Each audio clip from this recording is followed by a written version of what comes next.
If you're out there right now and you struggle to take compliments, you're probably actually not humble. You just don't believe in yourself. And there's a fine line. There's a fine line between being humble and just not believing in yourself.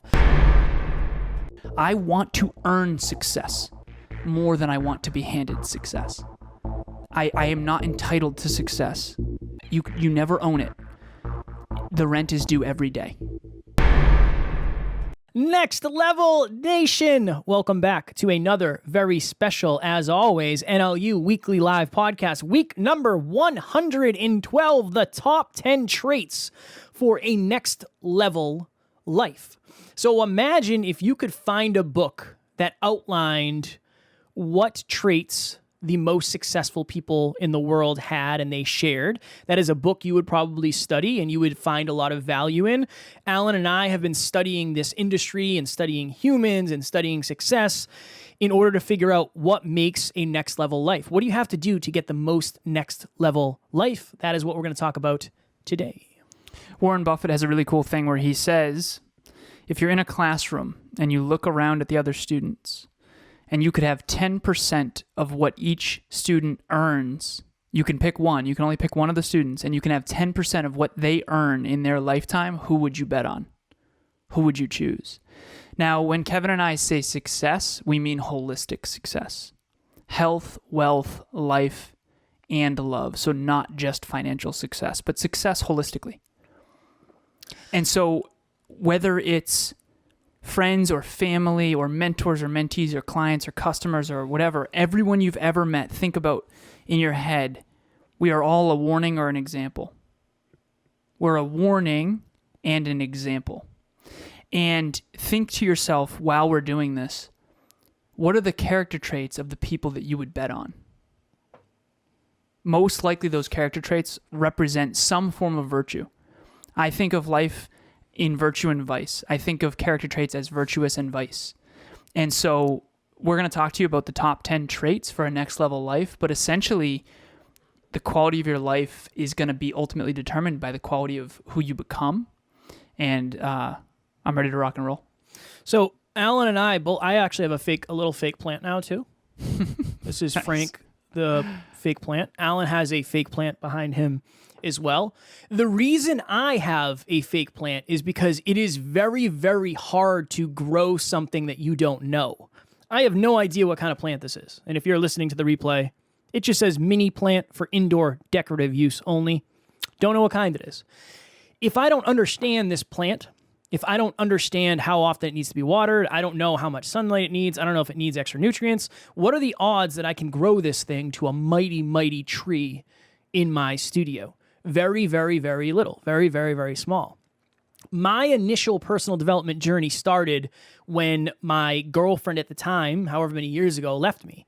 And when she left me, I realized that for most of my life, I had been living unconsciously. The opposite of that was hyperconsciously. I stopped saying whatever, and I tried to turn my whatevers into whys. I really wanted to become self-aware. I wanted to become hyper-conscious. I wanted to know why things were happening. And for most of my life, I didn't. I just kind of ended up where I ended up. I felt like I was living by accident and not on purpose. And I kept focusing on that. And it actually got to the point, and I've told Alan this, I don't know if I've ever said this, but there was a girl that I was dating, and I remember she texted me one day, and she said, Kev, you think way too much. Like, sometimes you just got to go with it and understand whatever is kind of whatever. And I remember that was the last time I ever talked to her. I was like, okay, this isn't going to work, obviously. And my appetite for self-awareness was way different than hers. So that is my first thing. The first trait for me, number one, that has helped me have a next level life and live a next level life and continue to grow and be able to dream chase for as long as we have. But I've seen this in other people that if you don't understand why you're acting the way you're acting or why you're thinking the way you're thinking or the results you're getting are based on your actions and your beliefs and your understanding, you're probably not going to get to the next level of your life. You're probably going to end up a lot like me in thinking, okay, why am I where I am? If you can turn your whatevers or your so whats into whys, that is a very, very, very good first thing to do in order to live a next level life. That trait for me is kind of the through line of our business. It started with hyperconscious. We still talk about hyperconsciousness all the time, and that's something that we practice every single day. And that is, if I could only pick one, I would say that is the number one trait for me for a next level life. So I remember I had a mentor a long time ago, and this was a very close mentor of mine, and he was the CEO of several tech companies, and I'll keep it anonymous, but I was always picking his brain constantly. I remember when I was in my early 20s, I worked for a company called iRobot, and he was the COO at the time of iRobot. And essentially, I would always pick this man's brain. And one of the things that I would ask him was, I'll give you an example of the question I asked. I said, okay, he was kind of acting CEO as well. And I said, what's the biggest challenge for the CEO of a tech company? And he said, honestly, Alan, it's balancing the long-term strategic thinking with the short-term profitability of what the shareholders need. And so I've always been insatiably curious. I remember I used to watch a show called Friends. Everyone's heard of Friends. And if you remember the scene where, and Kev, I don't know if you ever watched Friends or not. Only No? with you. Okay. Oh, yeah, that's right. When we travel, we watch Friends, Nick at Night, after a long day. And we may or may not eat In-N-Out Burger. But anyways, so there was this scene where Ross, Phoebe had mugged Ross when he was a kid, and he had a comic book, and it was a comic book that he wrote himself. I think it was Science Boy was the name of the superhero in the comic book, and everyone asked like, well, what's Science Boy's like superpower? He said an insatiable thirst for knowledge. And I always resonated with that scene because I do believe that I have that. I just want to understand how this universe works. I want to know how I work. I want to know how Kevin works. I want to understand psychology and biology and chemistry and mathematics and statistics and the economy and philosophy and government and why the U.S. does well versus other places and all that. I've just been insatiably curious to understand the human condition, to understand how this all works and how it all works together, micro and macroeconomics and all that. So the first one that I wrote down is an insatiable curiosity and an obsession with learning. If you are not insatiably curious to understand everything, and Kev, you've witnessed me many times, like ask this simple question, whether it's a guest on the show or even behind the scenes, like what's one thing that I would never understand as a common person who's not in your industry. One of our clients' husbands is an oral surgeon, and I asked him that question. I've asked pilots that question, like, what's the one thing that I would never know unless I was a pilot? And that insatiable curiosity has helped me connect so many dots. I think of it like a comic strip, and you have this thought bubble above your head, and it's all these dots. It's like a ton of dots, and those dots represent data. And when you get one new dot, it can connect a bunch of other dots. And it's an exponential increase in understanding. And so if you want to achieve your dreams, you want a next level life, you have to understand how to do that. You have to understand why to do that. You have to understand yourself. And if you're not insatiably curious and asking why and how and where and when, and to the point where I'm quite frankly probably pretty annoying to some of my early mentors, genuinely, I would like text them randomly and ask them questions. You just have to be insatiably curious. You have to want to learn. You have to want to know how this world works and how the economy works and why it all works and how it all works together. And obviously, if you're listening to Next Level University, you are curious about the character traits that lead to a next level life. And number one is insatiable curiosity and an obsession with learning. Obsession is the word. You have to be obsessed with learning. You have to want to learn it all and understand it all. And one thing I'll say before Kevin goes to his next point is you have to also have clear specific goals so that you can hone the learning. Obviously, if you're a professional snowboarder, you're not going to be studying basketball as much as snowboarding. You shouldn't. And so, yeah, be obsessed, but also do it in the right direction. You answered my question, Alan. I was going to say, how do you learn how to learn? Like to be obsessed with learning. But I think to your point, if you have a clear direction you're going in, you know what you have to learn. So you answered my question and everybody else's before I got the opportunity to ask it. So if you're going to own your wins, that's something Alan and I talk about all the time. I want you to own your wins. If you win, I want you to not only be conscious of them, but I want you to own them. You also need to own your mistakes. And you'll see oftentimes there's people who are really good at owning one and not the other. I was on a podcast the other day, And it's getting pretty weird as we get closer to 1,000 episodes when people introduce me, because I was referred to as the podcast king, which it was like, oh my God, this is so weird. I don't really like it. It feels good. The ego part of me is like, hell yeah, that is fire. But the other part of me is like, I'm just a regular human being. I was introduced as the podcast king, and this person said, "Welcome, Your Highness." Yes, thank you so much. Thank you so much. Please be seated. After this person introduced me, they went into, 1,000+ episodes and all these countries and these listens and this business, and he does this full time and all of this stuff, and he has this amazing brand, and again, all this amazing stuff.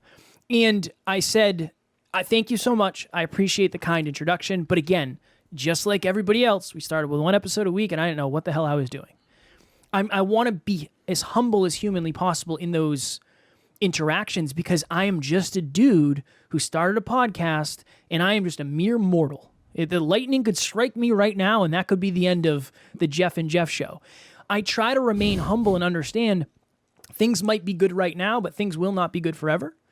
And I will be challenged like I am every other day, and I work very hard towards things, but I'm not anything different than you could be. I want to remain humble. I don't ever want to lose sight of that. Now, on the opposite end of that, the other day I had a client call, and lost in translation, my client canceled the last call. He thought it got pushed to this week. It actually skipped a week. And he texted me and said, "Hey, I'm looking forward to our call coming up." And I said, "Hey, man, I completely forgot to message you and let you know I was in Zoom today, and you didn't show up. So we're going to have to skip, because I don't have it on my calendar." And I sent him an audio, and I said, "Dude, honestly, that's my bad. I completely forgot to message you. You didn't even know I was in the Zoom room. That's totally on me." And he messaged me back, and this is the first thing he said. Shout out to Aaron. Aaron's a great dude. Awesome, awesome human. He said, "Kev, that's one of my favorite things about you, man, is your extreme ownership." He's like, "No, that's on me. I definitely remember us not scheduled for this week. Totally on me. Thank you for owning it. That's one of the reasons I enjoy working with you, because you take extreme ownership." And him and I had a loving back and forth conversation after that. If you can balance the humility and believing in yourself enough to say, you know what, I am really good at this. The humility of saying, thank you so much for that compliment. It means the world to me, but I am just a regular human being. Having that humility to understand that you're just a regular human being, but also taking the ownership when you make mistakes. I think those are two super, super important, super valuable traits, so much so that I put them together. I didn't want to just choose one or the other, but I also think that there's this weird side of humility where if you don't believe in yourself, it's very hard for you to take compliments. If you're out there right now and you struggle to take compliments, you're probably actually not humble. You just don't believe in yourself. And there's a fine line. There's a fine line between being humble and just not believing in yourself. So when I say humility, some of us have to actually work our belief up to that level of humility. And I'm going to talk about belief as well. But my second one is actually two: humility and ownership. Ownership does not make you weak. It does not make you look bad. People will respect the fact that you say, you know what, that's on me. I screwed that up. Because at the end of the day, everybody already knows you screwed it up. So you might as well take ownership for it. And humility is going to allow you to further and deepen the relationships you have in your life. And it's also going to help you communicate with people at a deeper level. And those are super, super important for success. I have a dear friend and client of mine. We were on the phone recently, and she's trying to lose, I believe it's 15 pounds, and she's been on this new program for 18 weeks, and she's like, the scale keeps moving up. I don't get it. I'm eating less and less, working out more and more, and the scale keeps going up. And this person has this second character trait in absolute spades. The second character trait that I have written down is extremely high self-discipline and the ability to consistently delay gratification. When it comes to fitness, there are very few things that test you as much as fitness does. When you try to lose weight, your body is literally hungry all the time. And you're in a caloric deficit, and your body does not want to burn fat. It wants to hold on to the fat in case there's a famine. And so this person, I gave her the runway, I gave her the stats, I crunched the numbers, we have an algorithm, we've got a new plan. I said, I need you to do 3 things. If you do these 3 things, I promise you, mathematically, the scale will go down, I promise. I need you to exercise for 1 hour a day, every day, and do not miss. You can do weights or cardio, but do not miss. Okay? Number 2, I want you to weigh yourself and track your calories every single day. And then number 3, I'm going to need you to eat less than 1,400 calories a day. That is it. I said, I promise you, the scale will move down. I promise. It's just math. Now, the reason I'm telling this story is I know this person's going to win. She already sent me her calories. She sent me progress pictures. I know she's going to win, but here's why. She has this second character trait. See, once she has the answers to the game, the 3 things I said to do, I know she's going to do them. She has extremely high self-discipline, and she has the ability to delay gratification in spades. And when it comes to losing weight, if you cannot delay gratification, you are in trouble. And so that's the second one, extremely high self-discipline. Wanting to go eat donuts and then not eating donuts requires self-discipline. It requires willpower. I do not feel like fasting each day. I do not feel like keeping my calories under 2,000. I do not feel like going to the gym tonight, but I'm going to do it all anyway. And that's because we have a goal by August 1st, Kevin and I, to lose 10 pounds. And we only have 9 weeks. That's the main reason. Yeah, we only have 9 weeks left. And I need to lose at least 9 pounds. But my point is this. You cannot imagine someone being successful without self-discipline. It's not a thing. And if it is, it's at a lower level than what they're capable of with it. Okay? Self-discipline is not feeling like doing something, but doing it anyway because it's what is best for you. This client I'm talking about is going to win.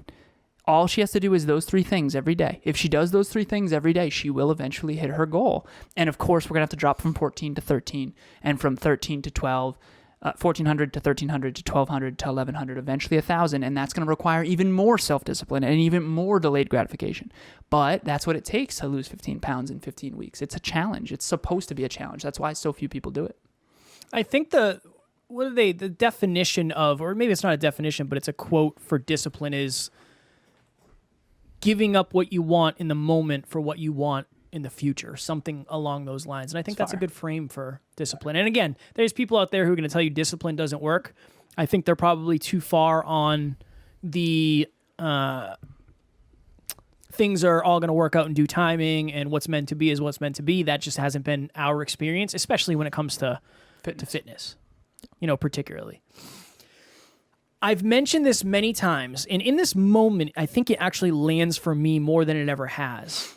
But it took me 150 podcast episodes of Alan and I talking and interviewing people and having conversations and being on camera and being in front of the microphone for me to really feel like I was a good podcaster, for me to really believe that I could actually do this, that I was a valuable human being, I was a decent speaker, I could explain things in a way that was digestible for human beings. 150 podcast episodes. It took me a long, long, long time. And that belief that I gained after the 150th podcast episode eventually gave me the belief that was enough for me to step on stage. And that belief that I gained when I stepped on stage gave me enough belief to do it again. And then enough belief to do it again. And then enough belief to host an event. Alan and I hosted an event. And enough belief to do these virtual lives and to do group coaching and to do monthly lives. And to the point now where we're hosting our first retreat. We talk a lot about belief. And yes, I believe belief, that's a tough one, is one of the most important traits in the world. But it also has to increase as your results increase. It would be a very blanketed statement for me to say belief is one of the most important traits, 100%. But belief is on a sliding scale. I believe more in myself now than I ever have, but that's also required for me to do the next thing. I probably do not believe in myself enough in this moment to step in on stage in front of 20,000 people. I'm not there. I need to do more speeches. Hopefully not 150. Hopefully it's like 20 or 30. Hopefully that number comes down. But as you continue on in life, I think your belief has to increase as well, because when your opportunities do, you have to keep saying yes. I have just tried to say yes every time, regardless of my uncertainty or my lack of clarity or my lack of belief, because my belief is increasing as I continue this journey. You need to have that. And the only way to do it is to say yes to opportunities that are just outside of your comfort zone. They're the ones that are in your learning zone. And the reason I say increasing belief, expanding belief, because your comfort zone is going to expand and your learning zone is going to expand. So you have to keep saying yes to those opportunities because that's where you grow the most. So my third point, increasing belief. Maybe right now you have a level 4 belief. Let's get it to level 5. It doesn't have to get to level 10. Let's get it to level 5, and then 5.5. And then it'll be there for a while until you do that next thing. And you'll say, you know what? Level 6. Now let me do a level 6 challenge. And then a level 6.5 and a 7. And then you'll get to whatever your next level is, whatever your optimal level is, but you have to continue expanding your belief zone. Hello, my name is Eddie Pinero. I'm the founder of Your World Within, and I wanted to take a second and just express how valuable working with Alan has been, both personally and professionally. I think his ability to help me create clarity and maintain focus on my big picture goals has been huge. But also, and this is just as important, he's been a huge asset with the roadmap as well. The day-to-day things, the little things that we sometimes overlook. And those two things in tandem have been a huge lift and just a tremendous return on investment. And I think anyone looking to, grow themselves, grow a business or both, would truly benefit from having Alan as an ally along the way. Again, great mind, but more importantly, solid dude. Kev and I, we unpacked the studio this past weekend, and I was walking with Kev. We were walking to the dumpster, and I said, Kev, we're coming up on 1,000 episodes. We're leaving the studio. We're going completely virtual. We're projected for the next 12 months to do $500,000 in revenue. We've got a 16-person team. It's all awesome. So many of our dreams that we once talked about, thought about, masterminded about, believed in have come true, and we're still in the very beginning. But I told him, I said, Kev, this would have been really hard for me. I said, my favorite part of this journey is the fact that I get to look back at father passed away when I was 2, stepfather from 3 to 14. Stepfather left my family when I was 14. My sister left. I was the man of the house at 14 years old in some capacities. And all the hardship, we went from customizing a $250,000 yacht to literally I got free lunch at school because we had such low income. And I had to get straight A's in high school so I could get scholarships and financial aid because they don't give financial aid to not promising students. And it was so hard. I remember I had to write, letters to get financial aid, to get no interest loans. And it was actually really sad to tell a lot of those stories about my father's death and all that stuff. And I'm very grateful that I did get financial aid and I did get scholarships and I got to go to my dream school and I got to meet all those incredible people. It's like unbelievable. But one of the best parts about achieving all these dreams for me is looking back at where we came from. 2 boys without fathers who grew up in, lower, let's just say we didn't have anything handed to us. And I turned to Kev and I said, Kev, this would have been ridiculously, I never could have built a business with someone who had entitlement. I never could have built a business with someone who grew up spoiled. I just couldn't, because this third character trait is so important. It's so important, and it's especially important to me because I have had to fight and claw and earn my way for everything I've got.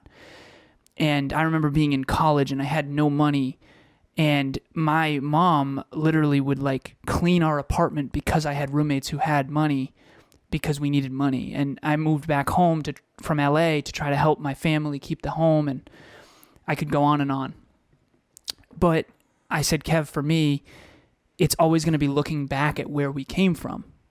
Statistically speaking, we both grew up without fathers and grew up in a small town and look at what we're capable of. And so this third point is so deeply meaningful to me, and I hope it lands for everybody. 0 entitlement and a deep desire to earn it, to earn all that you achieve. I told Kevin this early in our journey, and I've never shared this, I don't think, but one of my mentors offered $1 million. He basically said, Alan, if I were to give you $1 million, what could you turn it into in 5 years? And essentially what he was saying is like, I know private equity firm people who there's no shortage of projects. This was his words. There's no shortage of projects, but there is a shortage of great entrepreneurs. You're a great entrepreneur. What could you do with that kind of money? Let me introduce you to my friends. And I told Kevin I would rather earn it than just be handed it. And obviously an investment, you're not just handed it. Of course you obviously need to like work really hard to make that investment back, and they get percent equity, and there's a whole thing about that. But my point is I told Kevin early on, I said, I want to earn success more than I want to be handed success. I am not entitled to success. You never own it. The rent is due every day. You never own success. And so that's number 3, zero entitlement and a deep desire to earn everything that you achieve. And I wrote an article one time called The Powerball Mentality. And it was essentially this idea that if you play Powerball, subconsciously you want huge rewards for minimal effort. And unless you're astronomically lucky, that's a recipe for not success. That's a recipe for failure, in my opinion. Wanting massive rewards for minimal effort is a recipe for failure. It really is. You can work smart. I understand that. People say work smart, not hard. Yeah, but hard work, especially in the beginning, is absolutely critical. So zero entitlement and a deep burning desire to want to earn it and to earn everything that you achieve. I think that's really important. What's your definition of entitlement? A deep belief that you deserve things by default with very little effort. Yeah. I did this isn't a huge deal, but it's kind of a pretty massive deal. Back before Facebook Live was a thing, I did a video on Facebook about do you deserve happiness? You really deserve what you work for. So I watched it. I know. That was one of the reasons you and I worked together. Yep.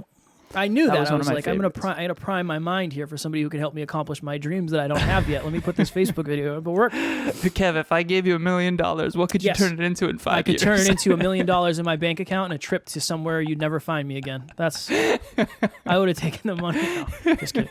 I'm sure I probably said that though. Like, hey, maybe we take a run at it.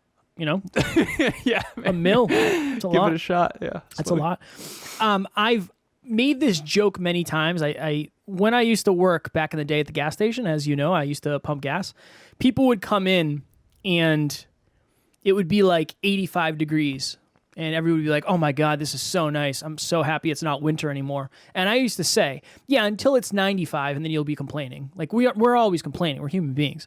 We're always complaining. And then when it's 30, you're like, oh, I wish it was 90. When it's 90, you're like, oh, it's too hot. The extremes are no place to live. It was 75 degrees the other day, and my window in my office was open, and it was the most beautiful thing in the world, and I loved it. There was a nice breeze coming in. But it's 90 out right now, and it's a little warm. The extremes are no place to live. For many people, you'll say, hey, how's it going? And they'll say, everything's perfect. Everything is absolutely amazing, best it's ever been. I couldn't ask for anything else. I'm just super happy. I'm super content.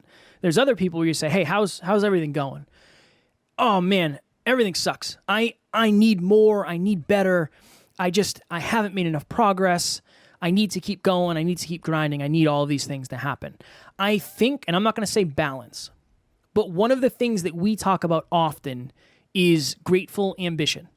This came from, I think it was Ed Milet who said grateful dissatisfaction. I don't like dissatisfaction. I like ambition. Grateful ambition. I am grateful for what I have. So I'm on that end of I'm not content, but I'm very happy. I'm very grateful for everything that we have created. I'm grateful for 1,000 episodes. I'm grateful for all the listens and the money and the countries and all that. I'm very, very grateful. But I am also very, very ambitious to make sure we continue going and actually accomplish what we set out for. There is a balance there. And I'm not saying it the balance term of, you hear that a lot, Alan, like the negative balance. Like, life's about balance. That's not what I'm saying. What I am saying is you can't rest on the success you have, but you can't forget about the progress you've made. And I think that's the only sustainable version of it where, yeah, I'm happy. I'm happy we have a nice place, and I'm happy for the studio and the camera and all that. I'm grateful for all those things. Those are the things I once wanted, but I'm also hungry for what I still want and I do not have yet. So grateful ambition, I believe, is something that most people have one or the other. They're either hyper-focused on ambition or they're hyper-focused on gratitude. Either one is a good place to start, but you got to have both. If you lose the hunger, then you're not going to end up having the life that you want. If you lose the gratitude, you're never going to realize that you made it to where you want to make it. Eminem has a quote. We're getting a lot of Eminem shout-outs today. Alan and I recorded our episodes. I think we had 2 or 3. I think it's in Rap God. Full of myself, but still hungry is one of the lines he used. Full of myself, a.k.a. he's saying, grateful ambition. That's my 4th point. Strong work, brother. Shout out to Eminem. He knows. Self-improvement in a nutshell. I heard a quote once that said, the most intelligent people in the world can hold 2 seemingly opposing ideas in their consciousness at the same time. Very, very important. And that's gratitude, grateful for everything you have and have achieved, while simultaneously aspiring to more. And that can be really difficult to harmonize, but I always say this: if you're grateful for your health, prove it by building it. Build your health. You're grateful for your business, prove it by building it.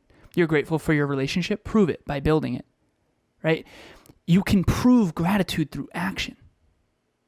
As a matter of fact, if you're grateful for your health and you're just saying that, but you're not taking care of your health, you're not actually grateful.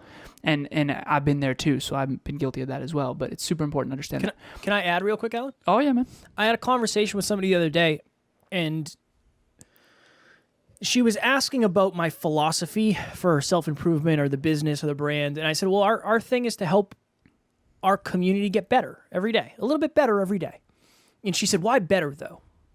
And I said, what do you mean? She's like, well, isn't better kind of like suggesting that you're not good enough? And I was like, oh, okay, I see where we're going here. I said, intrinsically, I believe all humans are, I don't want to say all humans, but yeah, I mean, intrinsically, when we're put here, we all have the same value. We all have the same worth. But it doesn't mean you can't get better. And this is exactly what I said. I said, we talk about the fact that you should be grateful for who you are and how far you've come and what you've accomplished and your opportunities and all of those things. But you also have the opportunity to be ambitious for more. And that is what we mean when we say we want to help our community get better, 1% better, to the next level. It doesn't just mean we want them to accomplish more. We want them to reflect. We want them to appreciate. We want them to have gratitude for. And I think it's just that holistic approach that most people don't have. I think most people are just one or the other. I really do. More now than ever. More now than ever, where I get asked that a lot on podcasts of like, oh, you guys are like the grind culture. It's like, no, that's not what I'm saying.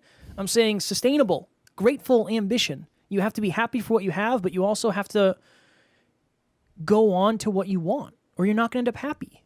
You're not going to end up happy. I think that's the only way to end up happy.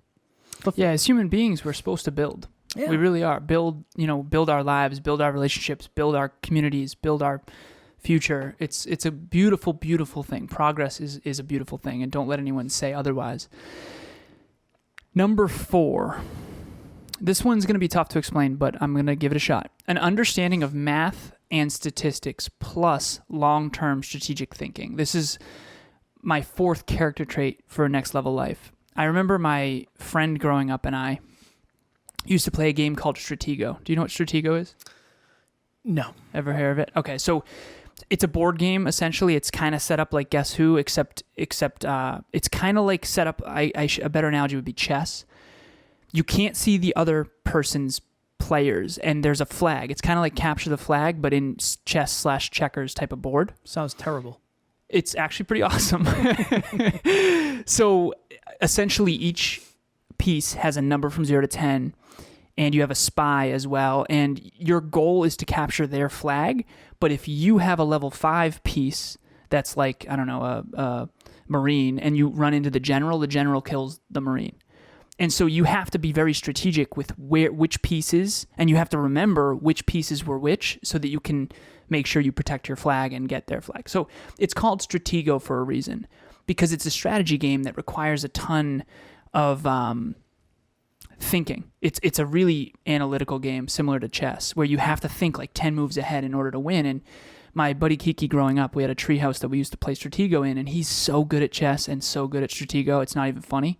He's got a really good strategic mind. He's actually in electronics, and he actually is the one you call to troubleshoot your industrial automation equipment, which is really cool. But anyways, so essentially, if you don't understand mathematics, you don't understand the compound effect, you don't understand statistics, and you don't have long-term strategic thinking, it's going to be very difficult for you to think 10 moves ahead.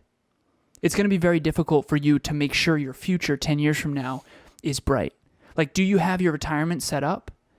Do you know when you're going to retire? Do you know what age you want to live to? The average is 74 for females, 72 for men, and I think that will increase exponentially over time as, for us younger people, because technology is proliferating. But my point here for number 4 is this.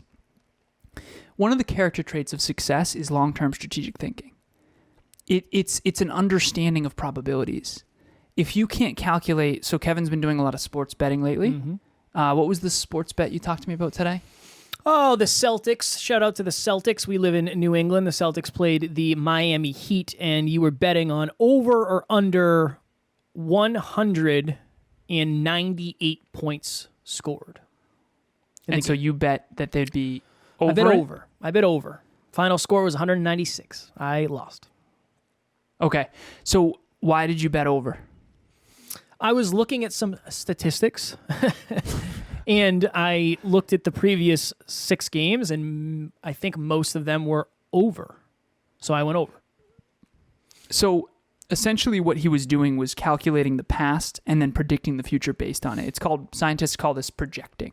So you can analyze the past and then typically predict the future. So for example, if a business has a really good 5-year track record and they're increasing in revenue every year and they're profitable and they have a great leader, and you can predict they're most likely going to be successful. So when you invest in a company, you're essentially investing in their future success. But you can't do that successfully if you don't understand business, if you don't understand math, if you don't understand finance, if you don't understand numbers and statistics. And so, for example, I told Kev recently, we've been in business for 5 years, and the percentage of businesses that are still around in 5 years is actually really low. It's really, really low. I think only like 80% of businesses succeed more than 5 years. So, I'm sorry, 20%. So 80% fail within 5 years. And I'm not 100% on that statistic as of late, so don't quote me on that, but I know it's very rare. 1 in 5 people that start businesses typically aren't still standing in 5 years. So we've done something really wonderful, but I only know that because of statistics and because of data and because of my analysis of that data. So that's number 4. You need to have an understanding of math, statistics, and long-term strategic thinking, and that's one of the character traits for a next-level life for sure. I'm going to hammer this one quickly. I was, back in the day when I was working at my old job, I was in the country of Connecticut, not the country of Connecticut, the state of Connecticut, but the country part of Connecticut. They have like some very scenic, woodsy parts in Connecticut. Gotcha. Yeah, so the country of Connecticut. And we stayed in this crappy hotel out in the middle of nowhere, and I didn't like it very much. But I remember one day I had my pre-workout in my shaker cup, and I walked outside. I don't think I was wearing a shirt. I was going to get my shirt out of the truck, and I was getting ready for the gym. And there was these construction workers across the hall, and they came out. And one of the guys was like, "Hey, are you going to the gym?" And I said, "Yeah, I'm headed down to the gym." And he asked a little bit about how long I'd been working out, and if I had competed and all that. And I remember he said, "I used to look just like you." And I was like, "Oh, nice, man. Nice, right on." And this person didn't, and again, I don't mean this with any judgment, this person didn't look anything like I did at the time. Now, the reason I say I don't mean that with any judgment, Alan and I'll speak for myself, I've had that moment recently of, oh shit, I don't look the way I used to look either. Interesting. That's not ideal. Same. So the last point I have, staying power. Life-changing results take a lifetime. Alan and I have not been on fitness as much as we used to be. Hence, and again, I'll speak for myself, but that's why I don't have the results. If I kept doing what I was doing, I would have said the same thing. I would have said, yeah, I used to look like that. Here's a picture from me when I was 26. I used to look like that. But I didn't have the staying power to make sure I prioritize fitness and nutrition and health for the next 20 years. So I'm not in as good a shape as I once was. And staying power is the key to long-term success. Last thing I'll say on this. We did an episode recently where we were talking about, or was it last week's live? We were talking about Sonic, the restaurant. Oh, yeah. Was that last week's live? I don't remember when it was. No, it was an episode. An episode. Oh.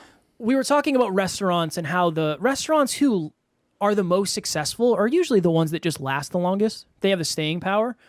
Colonel Sanders, the guy who made KFC, or he had the famous recipe, I'm pretty sure he was rejected like 1,000 times before he finally made it and got the recipe bought and went on to be somewhat wealthy before he passed away shortly thereafter. Staying power, the ability to show up and last longer than anybody else in your own respective fields. Now, that could be relationships, that could be health, that could be wealth. It's a lot of different things. But if you can't last in the long run, you will not have the most next level version of your life. Everybody think of a person in their life that they've met that always avoids challenges. They're constantly in their comfort zone, and they don't seek challenge. They're not trying to get better. They're really just kind of complacent with what is, and again, that's their prerogative. That's their choice, okay? Now think of someone who seeks challenge.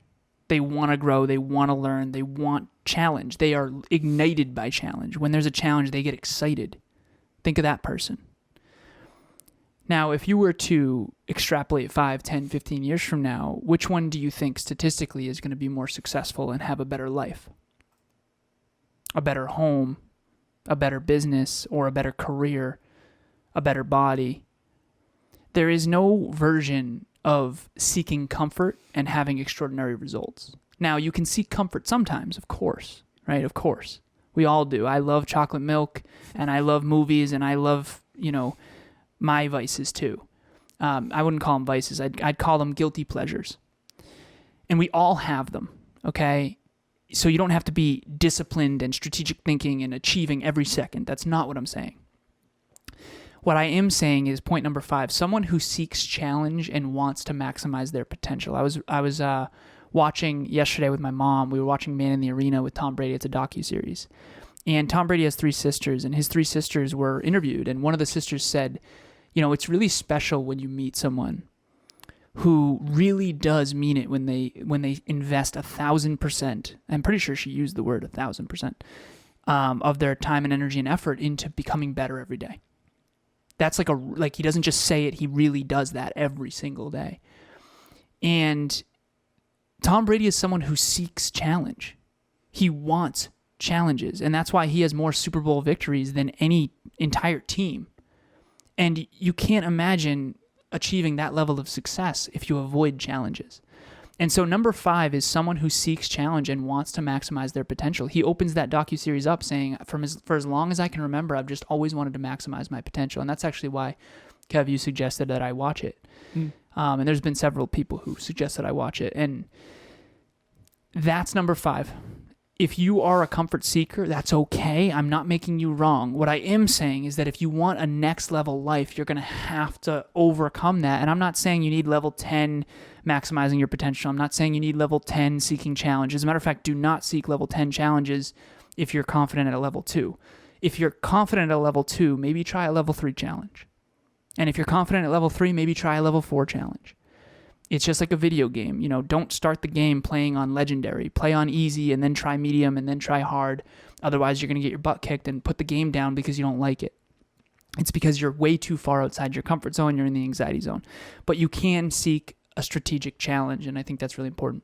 I stay on easy mode in my video games so I can dominate. Next level, Nation.